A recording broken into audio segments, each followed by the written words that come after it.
Every spring, millions of gardeners do the same thing. They go to the nursery. They spend money on herb starts, vegetable seedlings, edible plants for their pots and containers. They get excited. They bring everything home. They arrange everything on the patio, or the deck, or along the back step. And it looks good.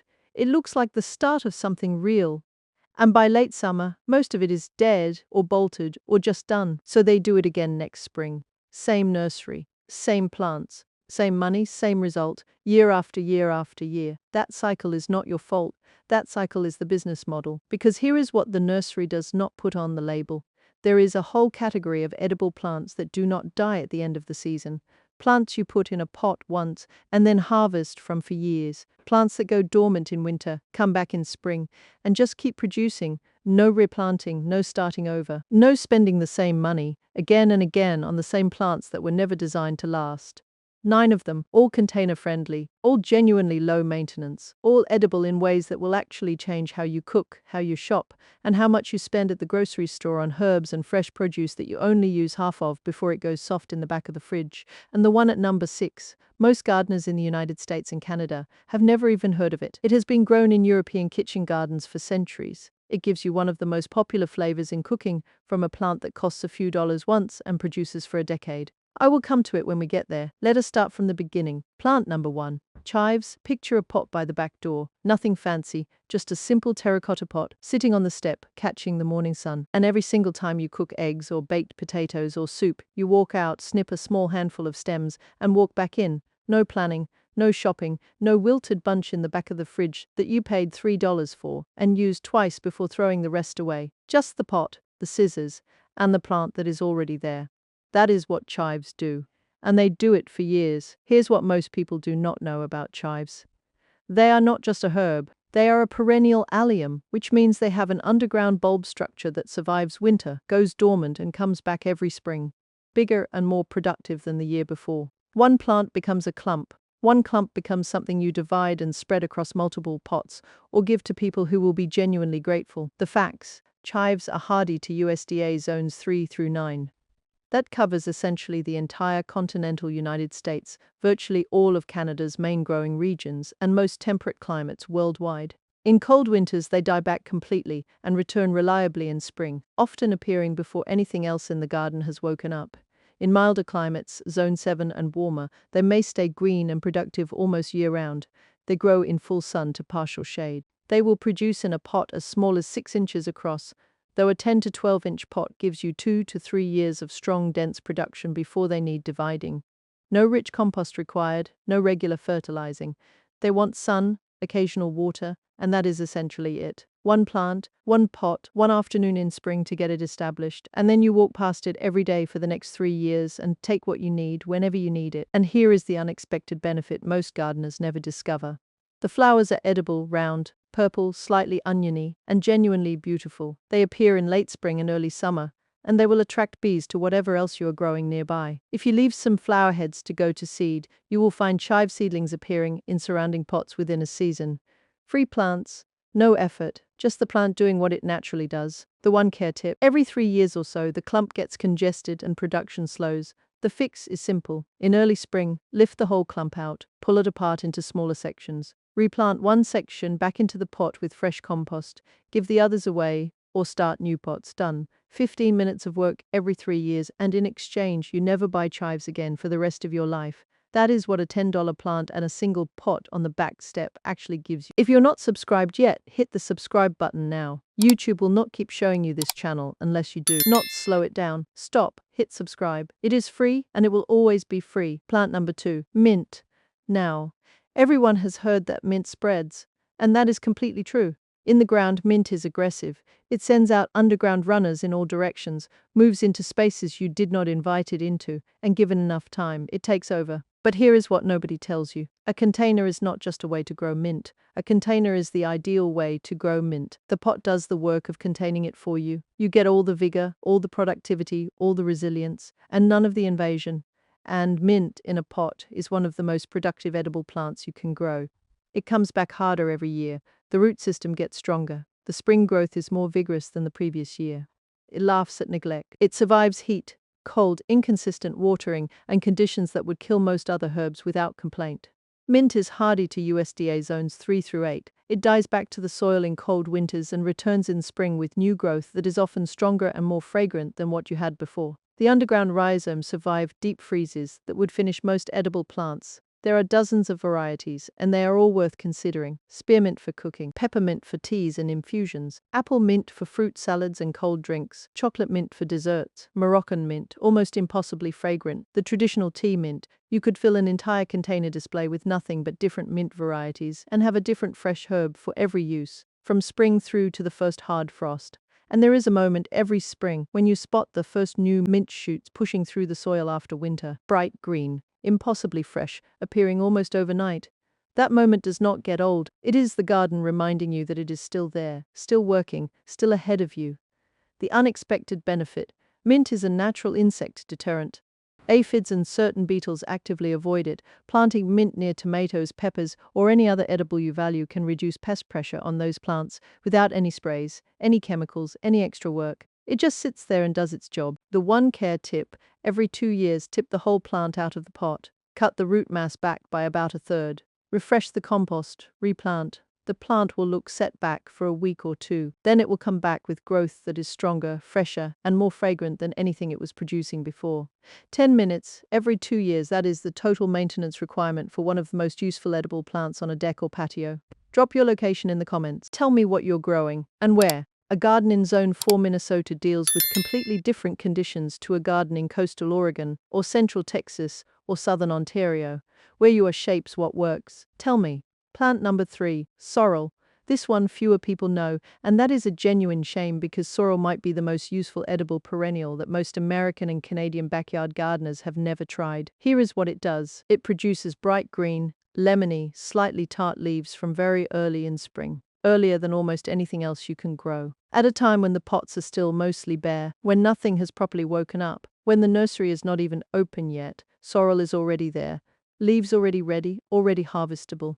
The flavor is completely its own, sharp, citrusy, with the tartness of lemon but in leaf form rather than juice. Works raw in salads, especially mixed with milder greens. Wilts beautifully into butter sauces for fish. Stirred into potato soup, it adds an acidic brightness that makes the whole thing taste more alive. In France, it has been a staple kitchen herb for centuries. In most American backyards, it is almost invisible. That gap is an opportunity. Sorrel is hardy to USDA zones 4 through 9, a true perennial, dying back in cold winters and returning reliably in spring. It grows in full sun to partial shade, which makes it genuinely valuable for container positions that do not get the full 8 hours of sun that most edibles prefer. A 12-inch pot is the right size for one established plant. Most people who try sorrel for the first time are surprised by how immediately useful it is. Not a background herb you add in small quantities, a real ingredient with a real flavor. The kind of plant that changes what is possible in the kitchen, especially in the weeks when everything else is still waking up. Here is the counterintuitive truth. Container-grown sorrel often outperforms sorrel in the ground. When summer arrives and temperatures rise, sorrel can bolt and the leaves become bitter. In the ground, you cannot do much about that. In a container, you pick the pot up and move it into a shadier, cooler spot. That one adjustment, moving the pot a few feet, extends your productive harvest window by weeks. Ground planting cannot give you that. The unexpected benefit, because sorrel comes so early, it bridges the gap between winter and the main growing season. It extends your harvestable window at both ends of the year, early spring, before anything else is ready, and again in early autumn, when cooler temperatures bring a second flush of leaves. The one care tip: watch for the flower stalk. In summer, sorrel sends up a tall seed stalk. The moment you see it forming, cut it off at the base. Immediately. If you let the plant flower and go to seed, the leaves become tough and bitter fast. Check every week or two in summer. Remove any stalk the moment it appears. That single habit is the difference between a plant that produces all season and one that shuts down in July. Plant number 4. Strawberry. Let us talk about what a strawberry plant actually is, because most people have a slightly wrong picture of it. Most people think of strawberries as a seasonal crop, something that comes in for a few weeks, gives you fruit, and is done, a project, an annual commitment. But a strawberry is a perennial, a plant that in the right conditions comes back year after year, produces more prolifically as it establishes and generates free new plants through its runners, without you having to do anything except let it do what it naturally does. The variety is everything here. You want ever-bearing or day-neutral varieties. These produce fruit almost continuously from late spring right through to the first frost, rather than one heavy crop in June and nothing for the rest of the season. Day-neutral varieties in particular are adapted to container growing. Fewer runners, energy goes into fruit. Longer season, more manageable. Good options widely available include Seascape, vigorous and productive across much of the West Coast and South. Albion, exceptional flavor, performs well across a wide range of climates. TriStar, one of the most cold-hardy options, does well in the northern states and Canada. Hardy to approximately USDA zones 4 through 8, depending on the cultivar. Container size matters more for strawberries than for most plants on this list. At least a 10-inch diameter pot per plant, with genuine, unobstructed drainage. Strawberries are extremely sensitive to waterlogged roots. The pot must drain freely. A hanging basket works well for trailing varieties. A vertical tower or tiered planter lets you grow 6 to 12 plants in the footprint of a single large pot. Here is the counterintuitive truth. Container-grown strawberries often produce cleaner, better quality fruit than strawberries in the ground. The elevated position means better air circulation, which dramatically reduces the rot problems that ruin so many ground-level berries. And the contained root system focuses the plant's energy into fruit rather than sending runners endlessly across the soil. One critical note for cold climate gardeners: in USDA zones 4 and 5, container strawberries need protection through the coldest months. Roots in a pot are far more exposed to freezing than roots in the ground. When temperatures regularly drop below about 20 degrees Fahrenheit, move the container into an unheated garage or shed, or wrap the pot in burlap and pile mulch around it. This one extra step is the difference between losing the plant and keeping it for another season. There is also something worth saying about strawberries and children. If there are kids in your household or grandchildren who visit, a pot of strawberries they can pick from directly is one of those small things that creates a specific kind of memory. A strawberry warm from the sun, straight from the plant. That flavor does not exist in a store. It only exists right there, at that moment, in that garden. The unexpected benefit: every runner the plant produces is a free new plant. One plant becomes 3, 3 becomes 9. Cut the runner just below the new plantlet once it has started to root. Pot it up separately, and in a single season you can fill an entire patio display from one original purchase. The plant propagates itself. If you let it, imagine picking a handful of strawberries from your back step on a Tuesday afternoon in August, not from a store, from your own plant, from a plant that was there last year and will be there next year. That is the version of summer your garden is capable of. Plant number 5, lemon balm. Lemon balm belongs to the mint family, which tells you everything. Perennial, vigorous, comes back stronger every year, and yes, in the ground it will spread more than you want, which is exactly why the pot is the right place for it. The leaves smell like the best possible version of lemon, clean, sweet, bright, with none of the sharpness of actual lemon juice. Rub a leaf between your fingers and for a moment, you are somewhere else entirely. That fragrance is entirely natural, entirely the plant, and it is one of the most genuinely pleasant scents in any kitchen garden. There is also something worth saying about the experience of a herb that you actually smell every time you brush past it. Lemon balm releases its fragrance on contact, walking past the pot on the way to the door, accidentally catching a leaf with your sleeve, and suddenly the air around you smells of lemon. That is a small thing. It is also genuinely one of the pleasures of growing it. The uses are wide. Fresh lemon balm in cold drinks, iced tea, lemonade, chopped fine into salads, stirred into yogurt with honey and fruit, made into a simple hot tea by pouring boiling water over a handful of fresh leaves and letting it steep for 5 minutes. That tea from a plant on your back step is a different experience from anything that comes in a box from the grocery store. Hardy to USDA zones 4 through 9, dies back completely in cold winters, returns vigorously in spring. In zone 7 and warmer it may stay semi-evergreen through mild winters, full sun to partial shade. Not a demanding plant. Here is the counterintuitive truth. Lemon balm produces its best scent and flavor when the soil is slightly lean. Rich, heavily fertilized compost makes the plant grow large and fast, but the leaves less fragrant, less useful. Ordinary potting mix, no extra feeding, gives you smaller, more compact growth with significantly stronger lemon flavor. Resist the urge to feed it. It will reward you for that. The unexpected benefit. Lemon balm has been used as a calming herb for centuries. A cup of lemon balm tea in the evening. A plant that tastes good, smells extraordinary, grows itself back every year, and gives you an excuse to sit down with a warm drink. That combination of practical usefulness and simple pleasure is exactly what a good container garden should deliver. The one care tip. After the first flush of summer growth, cut the whole plant back hard, down to about 4 inches from the base. It will look stripped. Within 2 to 3 weeks, it will push out a second flush of fresh, tender, fragrant new leaves that are significantly better than the older growth you removed. One cut in midsummer. extended harvest into autumn. Plant number 6. Lovage. This is the one I told you about at the beginning. Most gardeners in the United States have never grown lovage. A significant number have never heard of it. And that is one of the stranger gaps in the American kitchen garden world, because lovage is one of the most useful, most productive, and most genuinely low-maintenance edible perennials that exists. Here is what it does. It tastes exactly like celery. Not celery adjacent, not vaguely similar. Exactly like celery, but stronger, more concentrated, and available from a plant you put in a container once and harvest from for a decade. Every part of the plant is edible. Young leaves, mildest in flavor, excellent in salads and anywhere you would use celery. Mature leaves stronger, better for stocks, soups, and slow-cooked dishes. The hollow stems used as a drinking straw in savory drinks. The seeds used as a concentrated celery spice in bread, in cheese, in seasoning mixes. In the ground, lovage reaches 5 or 6 feet tall. In a large container, it stays more manageable at 3 to 4 feet. Hardy to USDA zones 3 through 8. Dies back completely in winter. Returns in spring from an established root system that grows deeper and more productive with each passing year. One plant, properly given space, will produce more than most households can use in a season. Here's the thing most people do not realize. Celery is genuinely one of the more difficult vegetables to grow at home. Fussy about temperature, demanding about consistent moisture, prone to bolting and heat. Homegrown celery that actually tastes like celery is an achievement. Lovage gives you essentially the same flavor with almost none of the difficulty. It does not bolt in summer heat. It doesn't need constant even moisture.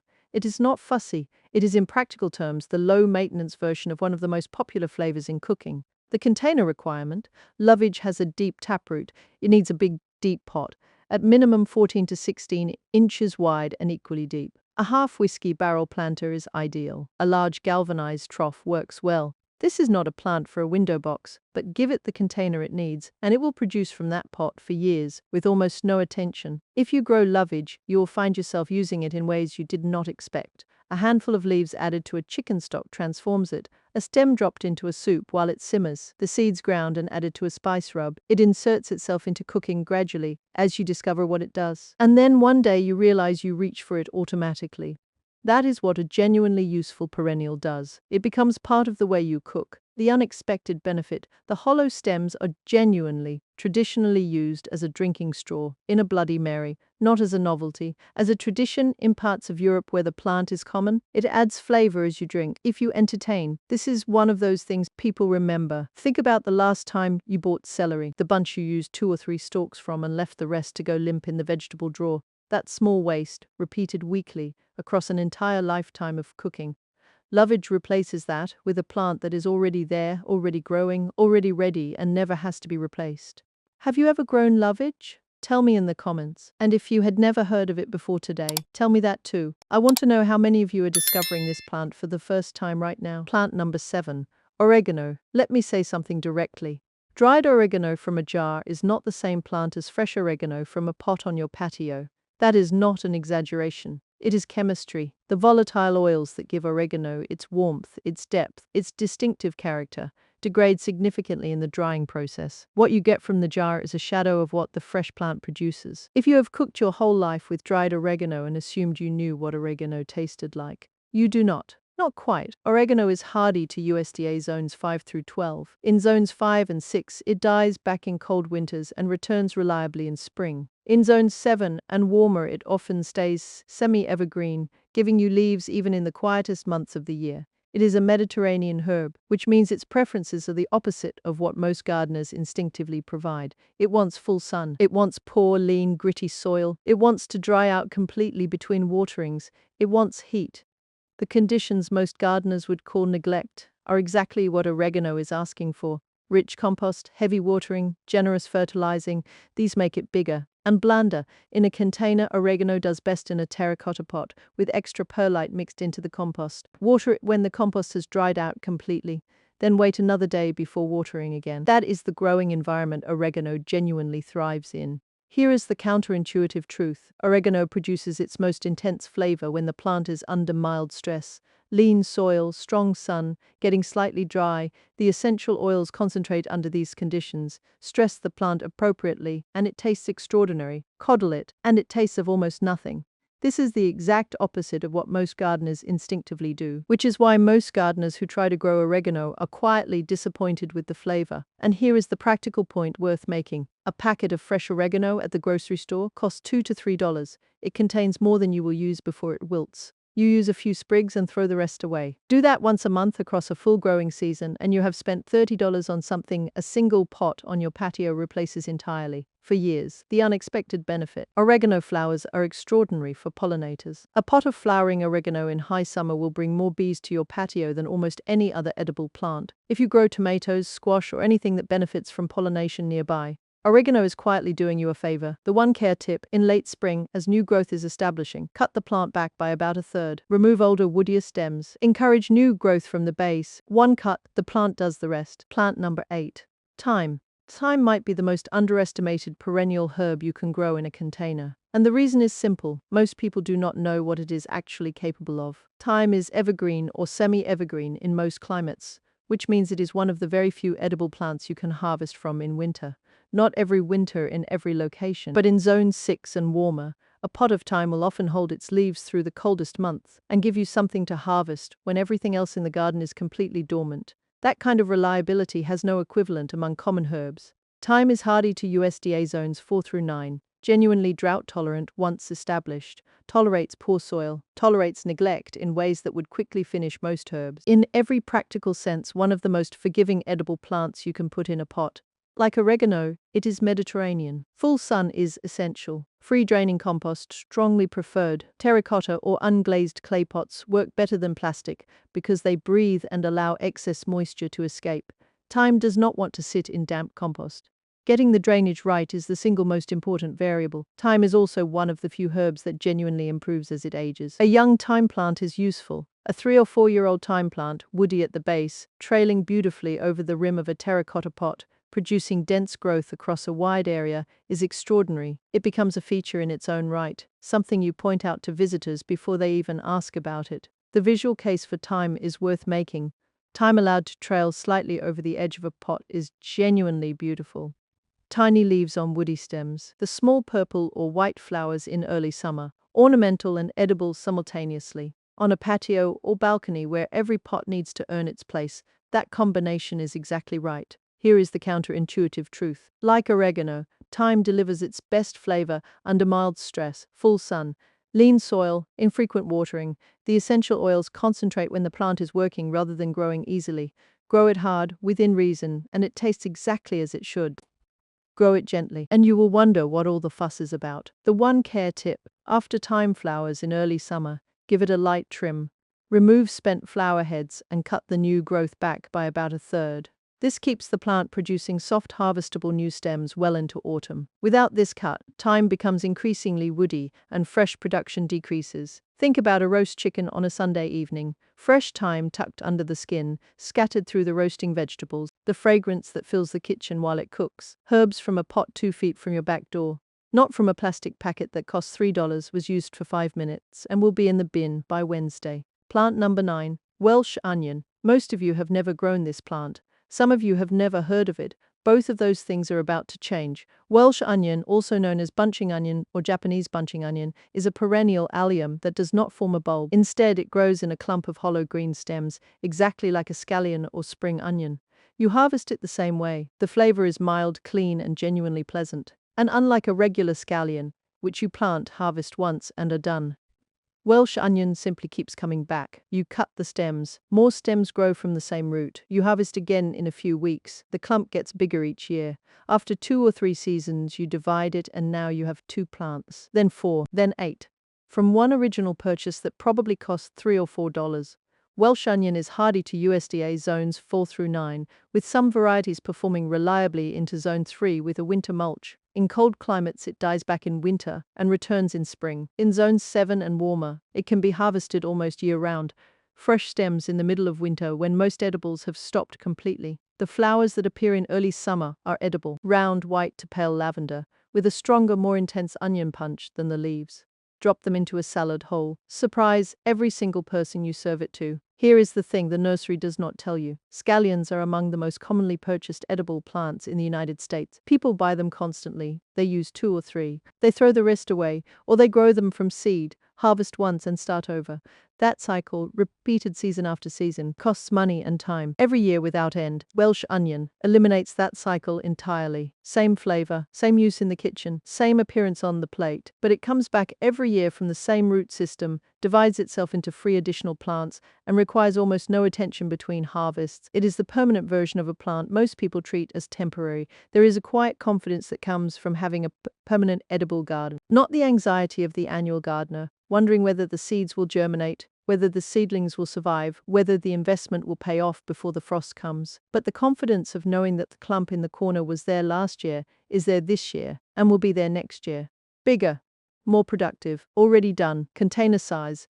A 12 to 14-inch pot handles a productive clump well. They grow 12 to 24 inches tall. Full sun ideal, though they tolerate some shade. Water regularly while establishing. After that, largely self-sufficient. The unexpected benefit. Welsh onion deters certain pests through its mild allium chemistry, making it a natural companion plant for whatever else you are growing nearby. 2 jobs.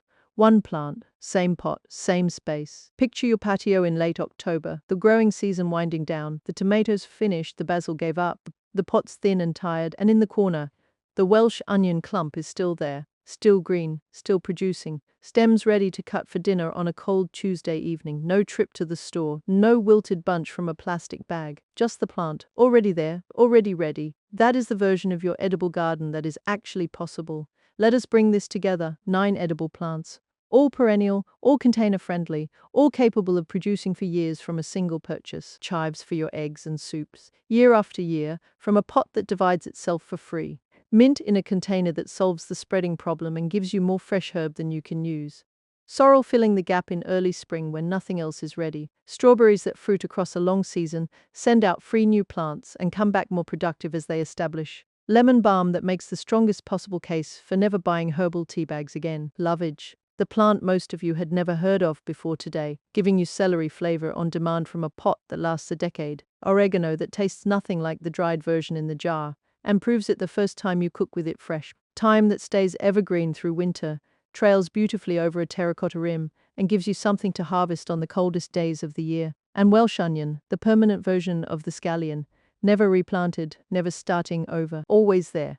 Here is the truth underneath all of this. The reason most edible gardening feels like continuous effort is because most edible gardening is built around annuals. You plant, you tend, you harvest, and then you start completely over. Every single year, the nursery industry is built on that cycle. It sells you the same seeds, the same seedlings, the same starter plants every spring, because that is how it makes money. Annuals that die at the end of the season are the foundation of that business model.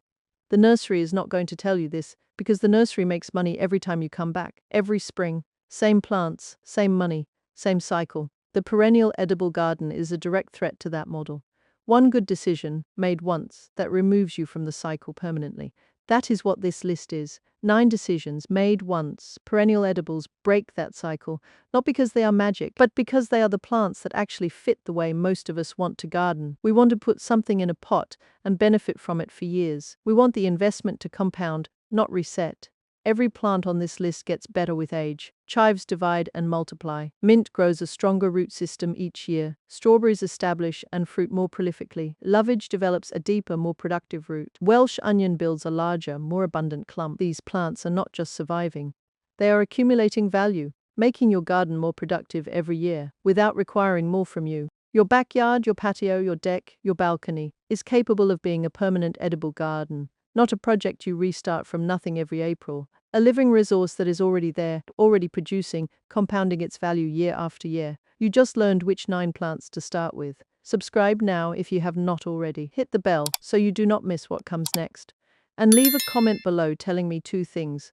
Which of these 9 are you putting in a container first? And where in the world are you gardening? Because a patio in Zone 4 Minnesota requires completely different thinking from a balcony in Zone 9 Phoenix. A backyard in coastal British Columbia is nothing like a backyard in Georgia. Where you are matters. Tell me. I read every single comment. This is your garden. This is your season. Go plant something.